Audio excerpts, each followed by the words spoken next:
everyone. Welcome to the Investing Master Series. My name is James Boyd. Happy Tuesday to you. We're right back at it. Today's date, August 5th. We actually have with us WW, we have JP, Ricebird, BJ, and many others. Welcome to all. If you have questions, go ahead and type those in the chat. Just real quick, we also have Connie Hill with us. You'll see her initials, CH. That's Connie Hill. She's a great instructor. She's taught the ETF class yesterday afternoon, so make sure you check that out, and other classes as Barbara is out as well. She also teaches short verticals, so check that out. Just real quick, you could follow Connie or myself on X. Connie will post her handle there in the chat. There's my handle on the screen. When we're not teaching, we're on X, so check that out. Now, just real quick as we get started, our conversation is on stocks and options. A lot of things we'll cover will probably be more intermediate in nature. Some of the things might be advanced. When we talk about advanced things, we'll actually kind of slow it down, see if there's any questions. And also remember that options carry a high level of risk, not suitable for all investors. The information here is provided for general informational purposes only. Schwab does not recommend the use of technical analysis as a sole means of research. When we also show examples, they will be done in the Paper Money software application. There's other things like web-based Thinkorswim, or even using, let's say, the mobile on your phone or an iPad, etc. Check those out. Investing involves risk, okay, including loss of principal. So that's kind of like the offset. There's no upside without taking some potential risk and being comfortable with that risk that you're evaluating for yourself. Now, also remember when we actually discuss examples of short options, those can be assigned. These are American style options, not European, and in our examples that we're going to show. And also remember, we're demonstrating analysis and trading functionality. Now, what I want to do here is I want to just briefly talk about market conditions. Last Friday, we saw the market go down. Yesterday, we saw the market go up a little bit. I think we're kind of, when we kind of have that condition of a broken support, a lower low, I think, a lot of times there could be some lower high setting up, if you will, where things might consolidate and or pull back. That might be the condition that we're in now, okay? I want to talk about how that's changing the portfolio in terms of the management of the portfolio. We'll also talk about kind of what are some areas that might hold up better than the market in general. When I say the market, I'm talking about the SPX, okay? So let's go ahead here and just take a quick look. And I want to start with just real quick volatility. Now, the last couple of times we've actually seen the volatility go up, that volatility did not last very long, just about a week or so, maybe a little longer than a week. This one was even less than that. This was even about the same time period, a week or less. And then what you're going to notice is a couple days ago, we saw the volatility cross over. When the VIX goes to the upside, you need to think of it like it's raining, okay? And what's raining? What is the rain? The rain is the prices falling down. When the VIX actually crosses to the upside, you should be on the lookout for my stocks going up to resistance. The investor might consider selling, adjusting stops up and so on. As for a bullish investor, it actually becomes harder, if you will, when the VIX goes up because your stocks on a majority basis are not trending as much to the upside. So we are currently in that condition of a bullish VIX, which usually means a bearish index in the shorter term. And could we really be making the higher low? If we're actually making, this was the higher high, we went down for a day, and then we're trying to make a higher low. If we're making a higher low on the VIX, that actually means that the indexes, stocks, could be making lower highs, okay? So we're kind of looking at the inverse. Now, if we take a look at the SPX and kind of say, well, what do you mean by that? Let's pull up the SPX for just a moment. We said yesterday, we broke down, we crossed over negative. So if you looked at this, tell us how you read the sentiment on the SPX. How do you read the sentiment? Is it bullish? Now, I should say the time frame. If we said shorter term, now what does that mean to me? Shorter term is 2 to 3 days to 2 to 3 weeks. Intermediate, 2 to 3 weeks to 2 to 3 months. So if we said shorter term, what do we see on this chart? And again, if I don't know even what the moving averages are, all I see is the shading. Well, if I see shading red, tells me in the short term it's bearish. Okay. Now, one of the hardest things is we can have that like right here. But there's also like someone who might want to do some trades and kind of just, I hope these go up. I want to make some money here and there and things like that. The problem is if you got the index where it's bearish in the short term, 2-3 days to 2-3 weeks, the investor needs to be very careful of like what type of strategies are you doing? What type of instruments are you doing? Okay. Now, when we pull up, let's say the SPX, is it just the SPX or is it others? We'll show that in just a moment. The word for caution, and I don't really use that word that much, okay? But when we talk about kind of being careful, when we broke down, and there's the crossover, okay? So down, this right here was the BS, the broken support, and that was also the lower low, right? So when we talk about this, broken support, lower low, when you come back up, you might just get maybe 1 to 3 up days, hence green candles, and then hit the price hits the downward sloping moving average. Okay. Now I call it the hook. Okay. The hook is when the price goes up, investors are like, oh my gosh, it's going back up. I'm gonna get in.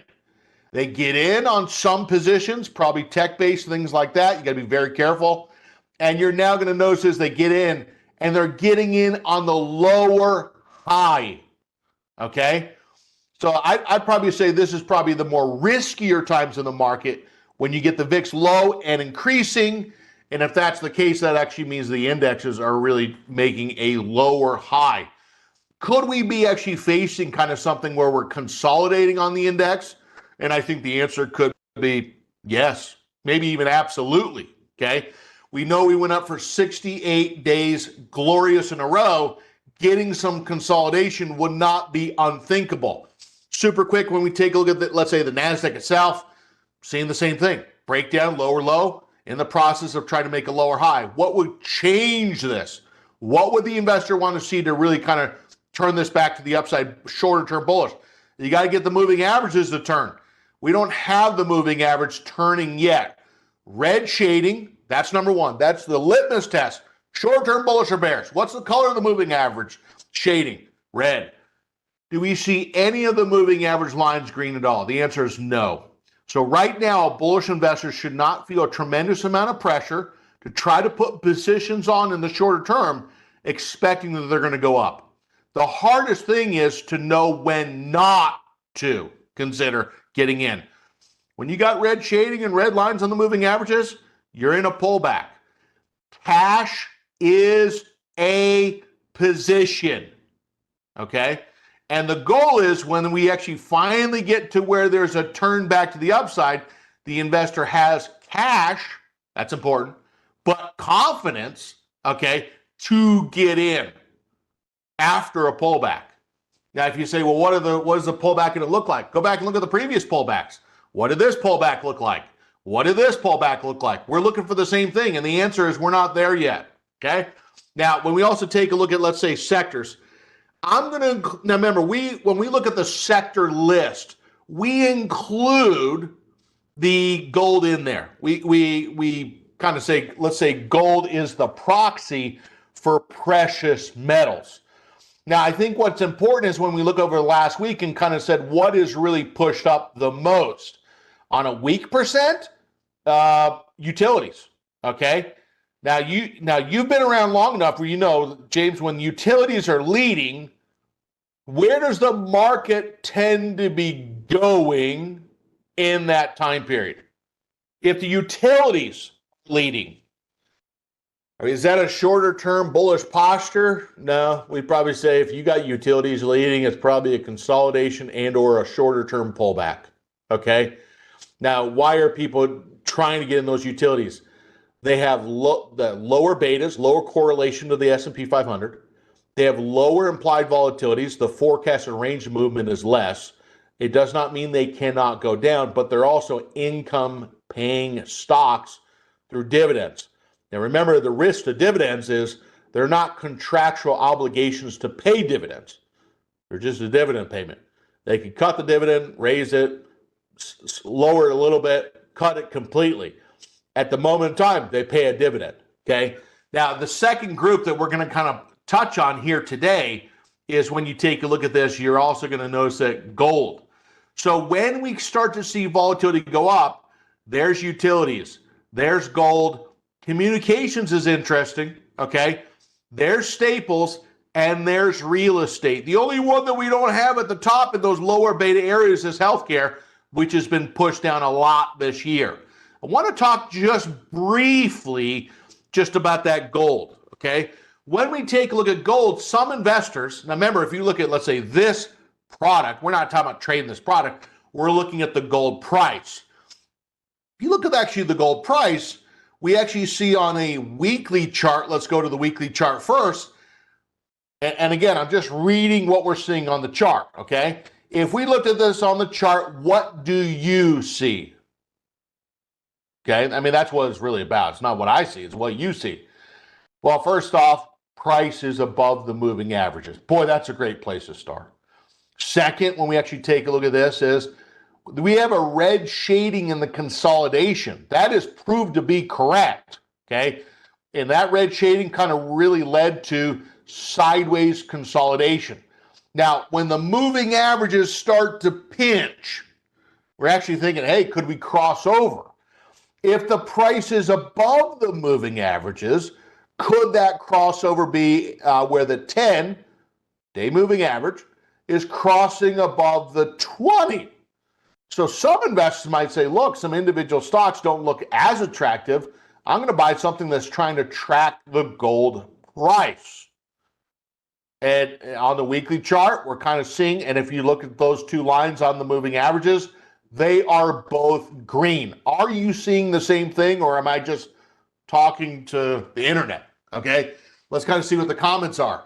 Yeah, David actually says crossover imminent. Ray says sideways. It's sideways, okay? It's sideways, but the biggest thing is if you get a crossover, you're going back to that green shading. Do you understand that green shading is your friend? When there's the green shading, there tends to be those higher highs and higher lows. When it's the red shading, not as interesting in terms of bullish, because you get, let's say, neutral price action typically to pullback. Boo. Okay? Now, sometimes as investors, we make it extremely complex. What I have found is I historically would like to try to fight against pullbacks. Okay?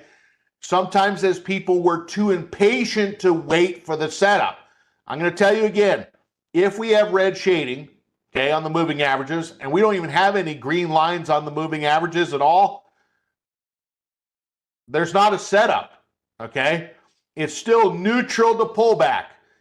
The thing is, if we look at this, we do not have the green shading yet, but what would cause that green shading, what would cause that shading to go from red to green?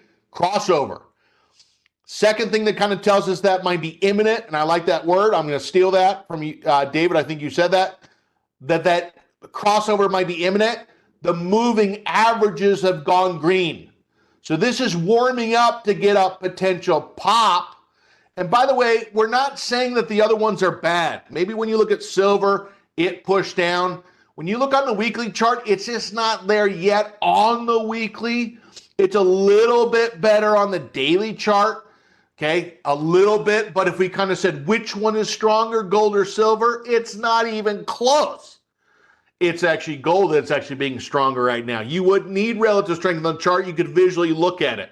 Now, we are not saying that utilities is bad. Utilities went up to a brand new high this morning.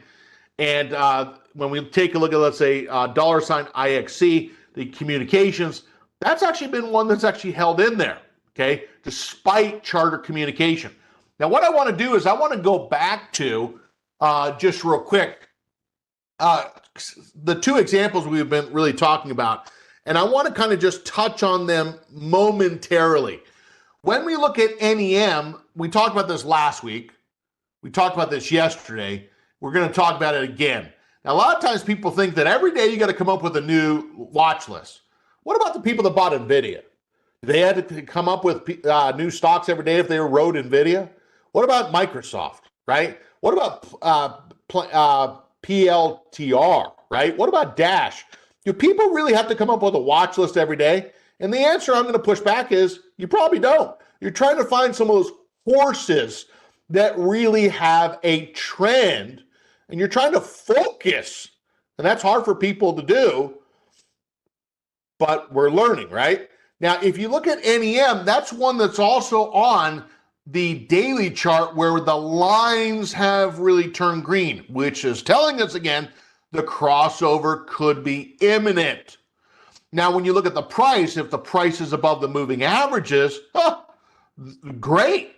That actually just kind of tells us more that the crossover could be imminent. Now, I want to go back to the weekly chart for just a sec. Look at the 3-year weekly. On the weekly chart, what you're going to notice is as an intermediate investor, someone that invests 2-3 months to maybe quarters to a year, etc., that shading on the moving average line, it's been green. So the daily chart kind of had a slight pullback, but the weekly chart still bullish. Okay, now, fine. What position is in the paper money account that I want to talk about? Let me tell you. Well, when you take a quick look at the IRA, what I want to do just real quick is I want to speak to this position. Can anyone tell us what this position is? Okay. This position, now, by the way, why did I do this? Well, today I was going to take the day off. I decided I don't want to take the day off. I want to teach a class. Okay. And my son's coming back from Ecuador today, getting in tomorrow morning. And I was like, I'll just take a little time off. But I was like, so I planned to do a cover call because I wasn't going to be here. Lo and behold, I'm here. And I wanted to kind of have some positions that might be a little bit more neutral-ish. Now, remember, when someone does a covered call, they own the shares of stock. Why? Because they think the stock's going to go up. Second, they sell a call at the 135 example given, and they're saying, look, I want the upside to, now, by the way, it's not a small upside. The shares were purchased at 120, and the investor here is agreeing to sell those shares at 135. There's $15 here. Now, where did the 120.00 come from? Does anybody know where that came from? Look, if you got a trade price of 120.00, etc., that probably came from a short put position. The short put position became shares. And now the shares have also now become a cover call.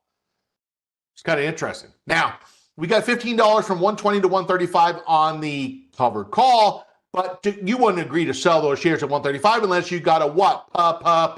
Premium, and really you get plus 263.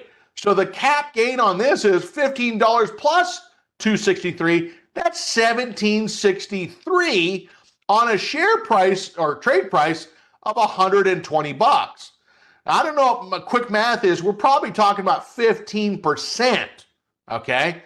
Just on that one position, if it could close above 135 at expiration, someone could take those shares from me. Well, that's true if we're talking about expiration. Could someone take those shares today? Yes, sure. Someone could exercise their long call. This paper money account is short. Those shares would be assigned to someone else who has a long call. So that just doesn't just mean an expiration. Now, what we want to kind of find out is if we could make, let's say, 1763, how much of the maximum gain do we have now? The answer is we have 977 of the 1763. And if my math is any good at all, we're probably sitting here maybe close to 60%. Can anyone check me on that? If we have 977-ish and our cap gain is 1763, I think we're probably sitting right around close to 60%. Now, I don't know about you, but yeah, the paper money account could have made more, but I don't know. I mean, it'd be nice to be wrong and still be up $1,000. I mean, I could think of worse things in life. It's at 54.5%. So what is the paper money account going to do? It's going to try to get this to go up to probably about $1,300, where we actually have probably about 70, 75, 80% of the max gain. What does the paper money account want this position to do? Oh, go to the upside. Okay? Go to the upside. Just keep going up. Matter of fact, if someone wants to buy those shares from the paper money account, they can have them. Okay? Now, if you take a look at this, what we did yesterday is we sold a put on this. A lot of times when the stock breaks to the upside, people that have covered calls freak out. Oh, no, I could have made more. I could have made more. Well, how about you just make some, right? That's what the investor needs to be thinking. How about I just maybe stop freaking out that I could have made more? You could always say that. It never ends, okay? But just move the portfolio. Move the portfolio to your financial goals, right? That's really what it's about. Move the sticks, okay? Hence football. Now, what was the position that was done yesterday? Well, on the NEM, it was a short put position. The short put was right there, sold it for $283. It's at $219. It's a couple dollars right there, just a couple, okay? The AM position, we're going to see that that was covered called as well, and you're going to see that was the short put position. It's up about 16% from yesterday. So these are really covered calls, and then we layered on top cash secured puts. And what does that do? It's a simple answer. If you put on a cash secured put, when you already have a position, it just makes your delta bigger. When you actually have a bigger delta, you're more sensitive to the direction or could try to capture that upside potential, okay? Can you have maybe two strategies on the same ticker symbol? The answer, sure, okay, if you would consider it, okay? So on NEM, AM, those are just kind of positions that we're going to be watching. Those, we have gold going in the right direction. And we're also seeing that some of those gold stocks. Now, by the way, I'm going to ask you a question. Are there any other stocks in gold that might be kind of correlated to the gold price? Anything? Now, if you asked me that question and said, hey, could we just go to the scan for just a second? Could we just go down to where it says scan in, hit the scan? Now, by the way, if you go to scan, Stock Hacker, if you go right down to where it says, let's say, by industry, we know when we're talking about gold and silver, it's not in financials. We're going to go down to where it says materials. And in materials, you're going to see metals and mining. So what we're going to do is we're just going to say, look, just give us, now, could we just go to gold by itself, silver, copper? Yeah. But I'm just going to say, just give me metals and mining, okay? Give me the whole industry group of metals and mining. All I'm going to do in this case is I'm going to say, give me a mark price greater than 30 bucks, volume. I'm just going to kind of just go over here and say, give me that right tail of that distribution. Give me something that actually in this case, now, by the way, if we're seeing that there's a lot of stocks, what I'm going to do is, and there's 528 matches, I'm going to say, give me something that has at least now 250,000 shares. If we still got 130 matches, that's a great problem to have. Bump it up to 500,000. Now remember, this is not average volume. This is volume now. If I still see 74 matches, I'm going to bump up the price. Give me, let's say, 40 bucks. If we go 40 bucks and I say scan, we now actually, what that did is it's giving us a lesser number of stocks, which is great, okay? We don't want to look at 74 per se. And if I kind of rank this by last price, there's AM, we have wheat and precious metals. We'll look at that in just a sec. There's NEM, and you got Rio Tinto, AU, etc. I'm going to pull up this wheat and precious metal for just a moment, okay? $97 stock, so far traded about 672 shares, market cap 44, and also has a vol of 37. When we pull up WPM and just kind of say, what is this showing? Let's imagine we didn't have any position at all. We just ran a quick scan and we came up with a couple stocks. Now, what you're now going to notice is there is earnings on 8.8 here. Now, what we're going to show in this case is we want to also kind of imagine there's gap down or gap up risk. If we go look at the trade tab for just a second, type in WPM, and what the first thing I want to see is we already talked about the stock volume. Now what we want to do is we want to pull up, let's say, well, what about the option volume? I like to go look at the call side and the put side on the at-the-money strikes. 30 cents, 20 cents. Okay, so if we kind of said, what is the goal? A lot of times look for options that have no wider than 20 cents. Now, if you pulled up like a $3,000 stock, maybe like AutoZone, that might be harder to do. But on a majority basis, really looking for options that are narrower than 20 cents between the bid and ask. Now, if it's 30 cents, the goal is to just try to get in the middle. The wider the bid-ask spread, the harder it is potentially to get in and out of the position without getting potentially financially hurt by the spread. Now, what we're going to do in this case is we're going to come here and we're going to sell the 95 put. Now, if we sell the 95 put, we're going to right-click on that. And what we're going to do is going to go to sell, and we're going to go to vertical. Now, in this case, we have an option. Do we consider in the paper money account the 95.90 $5 spread, $1.62 credit, or if the investor says, well, James, when I do a trade, I could take $750 worth of risk. Well, if you could do $750 worth of risk, hypothetically, if you did a $5 spread, you do 2 contracts. Or you could actually say, could I just do the 95.85? The 95.85, now here's the thing, don't assume, verify. If we sold the 95, what's the open interest there? 239. If we actually bought the 85 right there, what's the open interest? 869. We would like these to be at the minimum 100, okay? 100 minimum. Like to see in hundreds, thousands, okay? The more the better. This is potential liquidity, okay? These when we talk about open interest, this is the number of contracts that are open still. Okay, these could be people that are long, they're short, and these are unexercised.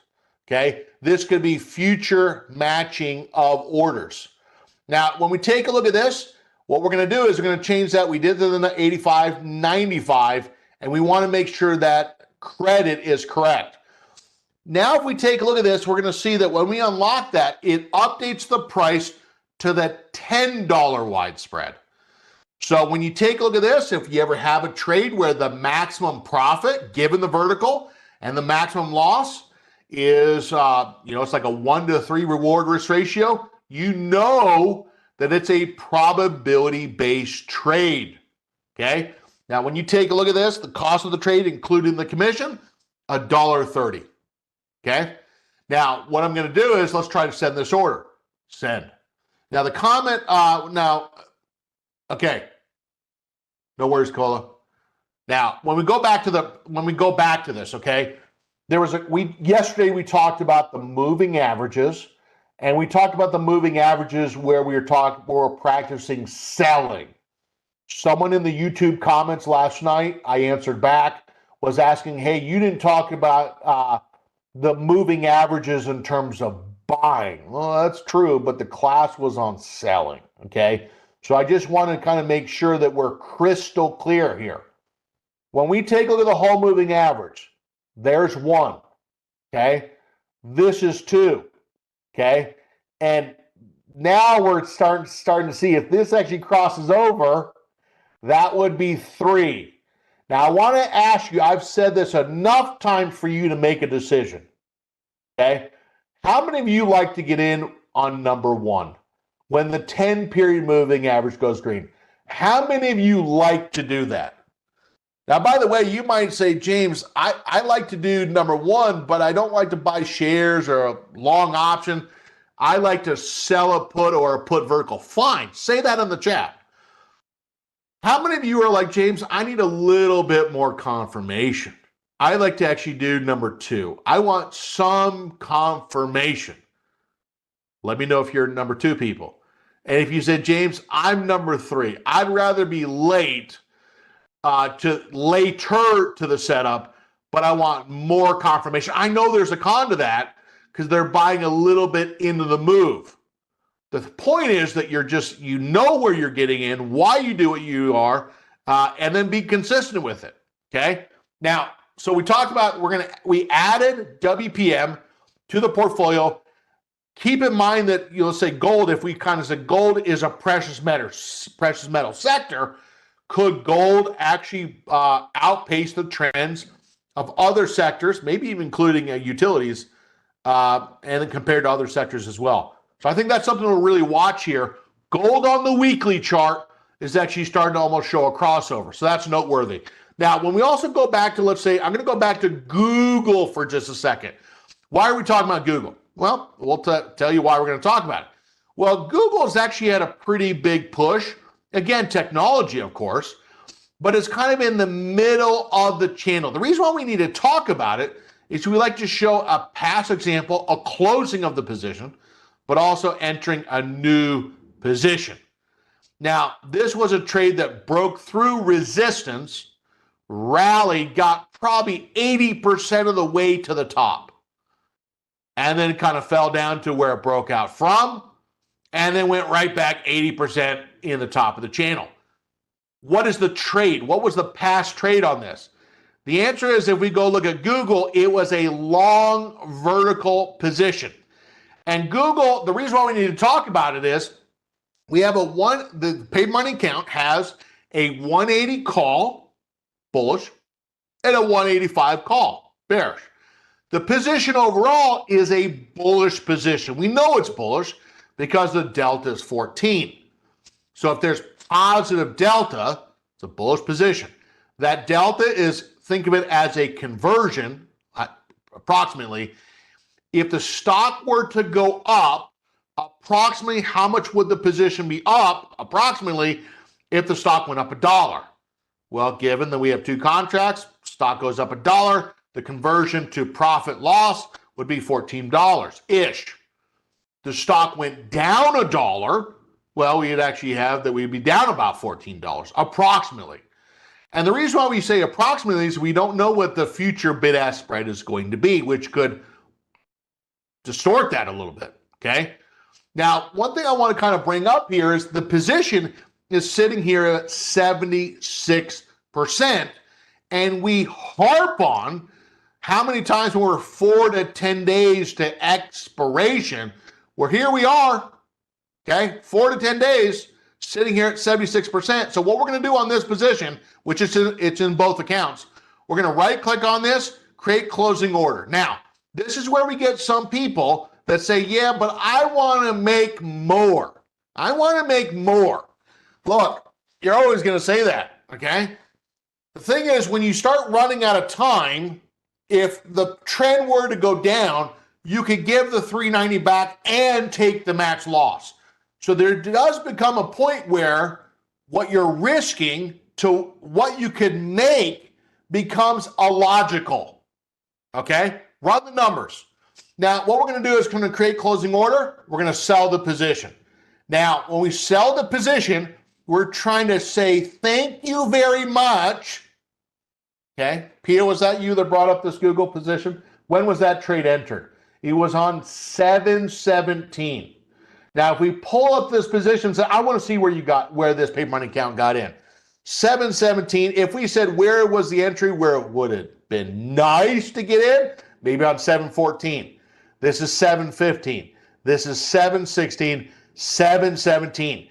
If I kind of had to look at this and kind of say, well, what was that entry? That was really like the breakout, and it was buying the bounce of old resistance, new potential support. Okay? So this was option one, trade the breakout. Many people don't like to trade the breakout because they're just saying, wonder if it fails. Well, wonder if it goes up, right? Depends on how you look at it. Well, it breaks out and it goes up. The second day tends to be the red candle. Here it was again. Repeat. And then it pulls back. And on that pullback day with a lower shadow, that was the entry. You want to go back and look at this over and over. Now, I got to explain this. One time I gave a friend of mine about 500 trade examples. Okay, this is like 20 years ago. And I didn't tell him anything else. I said, here's an example of 500 trades, okay? And he came back to me and he goes, I went back and looked at the entry examples that were given. And he goes, it looks like you were trying to target these same entries over and over. He goes, am I reading that right, or was it random? When someone looks at your trades, I sure hope that they can see a pattern of what you're trying to do. So like in this example, if we did 30 trades just like this, someone should be able to see, oh, he traded the breakout or she traded the breakout. She waited for a bounce off support after a breakout, etc. They should see a pattern, okay? If you can't see a pattern, that's probably not a good sign. Now, what we're going to do on that trade is when we right-click on this, okay, create closing order, sell. Now what we're going to see is we're going to try to sell that, get the credit, confirm and send the order. Now, the thing we're going to do is before we put on that new position, when we go back to, let's say, there it is right there, in the margin account, okay, right there, we now see that is also sitting here right there at 74. We're taking that down. Right-click, create closing order, sell. Now, when we actually pull this up, we're going to try to get both of them filled. Just because we put the order in does not mean that it's going to fill. It's an order out there and it's pending to be sold. Okay. Now I want to go back to just real quick. We're going to re-put this on. Now the one thing we kind of also need to consider a little bit is if we kind of have a little bit more volatility in the marketplace, the investor might adjust the strikes that they normally sell. Sometimes as investors, we want just one answer without understanding why there's differences. Well, if someone says, I'm going to come into, let's say, the Google, and I'm going to sell the short put at the 195, what is that saying? They might not know what they're doing, but if they do know what they're doing, if they sell the put at the money strike, they are more neutral. No, they are more bullish. They want the stock to go up. They think it's going to go up, and they don't mind owning the shares at that strike price. Okay? So if you sell at the money, you actually are having a more optimistic point of view, and or you don't mind owning the shares. But what we're going to do in this case is we're going to go sell in the 20-ish deltas. Now, if we sell in the 20-ish deltas, what is that doing? Well, it's selling a strike at the 185. Currently, there's a 27% chance the stock could close below the 185. Not touch, close at expiration. So if you sell a strike with a lower delta, you are trying to be more conservative. So if you say, James, I see more volatility in the marketplace, the investor might not go back to what they were doing before, being a little bit more aggressive. There's times where the investor might say, I'm going to be more aggressive. Think the green shading on the moving averages. If they're kind of seeing more neutrality, okay, moving averages sideways or red, maybe even a pullback, they might say, I'm not going to be as aggressive. Red shading. Now, if we actually pull this back up, let's actually take this 185, 180. Now, what I'm going to do just for one account, just real quick, is we're going to do the, let's pull that back up, the 185, 180. 185, 180, and we're going to go vertical. Now, the other thing to kind of consider, that position did fill. If you're kind of thinking the market might be more volatile, you might not take a full position of risk. Example, you might say, look, I normally take 750, but I want to be able to be a little bit more conservative. No one said the investor had to take a full position of risk. They might say, James, in a more volatile market where the VIX is increasing, I cut the risk in half. They're trying to be more prudent, okay? Now, in this case, 185, 180, $1.12 credit. Now, when we actually take a look at this, what is that maximum gain to maximum risk percentage-wise? Well, 113 divided by, let's say, 387, this actually has a 29% ROR, despite the fact that it actually has a delta of 28. Some investors say, James, if I don't get 25%, I'm just not interested. I need to be compensated for the potential risk. This is at 29. So in this case, with a lower delta, you're trying to play the likelihood that it could close above the strike. And also what you're trying to do at the same time is you're trying to do a lesser number of contracts, okay? Now, if we take a look at this, I want to also kind of go back to, so the options are not for conservative investors. I think the thing is, it kind of depends upon which options. What option strategy, right, are you really talking about? Now, I want to kind of go back to some others that kind of stood out here today. So, trade number one, we did MPC. Trade number two, we rolled Google. We talked about adjusting the strikes based upon what we were seeing. Remember when we talked about the red shading on the moving averages? If we have red shading on the moving averages, the investor might want to be a little bit more careful and prudent what type of strategy they pick and what strike did they pick. Okay, that's why we talked about that. Now, I'm going to also pull out one that yesterday that we've talked about historically, Palantir. Now, Palantir, if you take a look at this has been a company where the earnings per share, their actual was 16 cents, earnings per share. Their estimate was 8 cents. Look, this is not blowing it out of the water, okay? This is not Apple or Amazon here or Meta.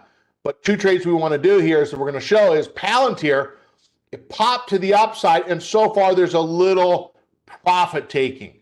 Now, the graph that we always like to bring up in terms of seeing a little profit taking, remember last week we talked about the 10-period moving average, the blue line? Remember we kind of talked about how far are we off the moving average, think moving average envelopes. Remember we actually used to talk about the red line, okay? That's 5% off, okay? Yellow is 3%, 5. White line is 7% off. Remember we said when we get above that 7% line, there could be profit taking. Oh man, we were way higher than 7. So some people starting to try to profit take a little bit. Now, the other trade that we're going to try to do here is go back to Palantir for just a second. We're going to try to actually sell. Now, the volatility here is still quite high. Now, just like we did before, is I'm going to come into the margin account and we're going to sell a put-ish type of trade with a lower delta. Okay, now what I'm going to do is, because we're in the margin account, we're going to sell the 155, okay? And I'm going to do this in the IRA. I'm going to sell the 155, and then what we're going to do is here, we're going to buy a downside put.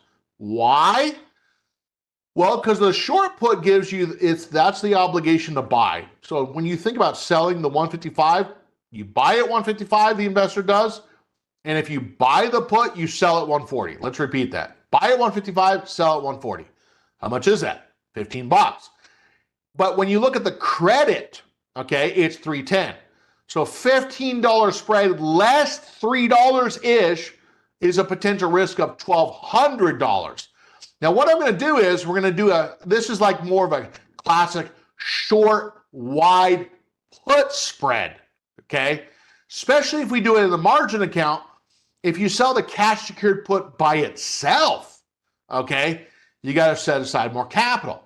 By buying the 140 put, it's reducing the match loss, number one. Second, it's also reducing how much money needs to be set aside to be in the position. Now, what we're going to do is note the commission by buying the 140 at tax on an extra 65 cents. That, for some investors, might be money well invested and spent. We're going to go ahead and send the order. So third trade we actually did here in closing is Palantir at the 155. At the 155 short and long at 140. That was one that really did push to the upside aggressively here today. Now I'm going to fast fire just in 30 seconds. Another stock that we're going to keep an eye on is Mo Altria. Kind of true to normally when these go up. Sometimes Altria trying to get a push. Keep an eye on that. Walmart trying to get a little push. Can it breach out of, let's say, 99? That's another one we're going to keep an eye on. And the last two is Meta, which has had a pretty big push. Okay. And the last one we'll point out is Dash. Okay. Now, those are going to be some stocks. I will be out tomorrow, but I'll be back Thursday and Friday. And so remember, when you look at some of these stocks, these are going to be some that we kind of keep an eye on over the next couple days. Definitely be actually kind of keep an eye on gold. Does gold start to outperform other sectors as well? And do we get that crossover on the weekly chart? Now, I'm out of my time here. I want to thank you so much for your comments and your participation. We got Cameron May coming up next at the top of the hour. Thank you, Connie, for answering those questions in the chat. Remember, you can subscribe to the Trader Talks channel right on YouTube. Go to our page, click subscribe. Also remember that you can also follow us right on X, and that way you can see all of our content and also announcements as well. Remember, with what we discussed, our 3 examples, they were done for illustrative purposes only, and all investing has risk. And this has been the class on Investor Master Series. Stay tuned for Cameron May coming up next. Take care. Bye-bye.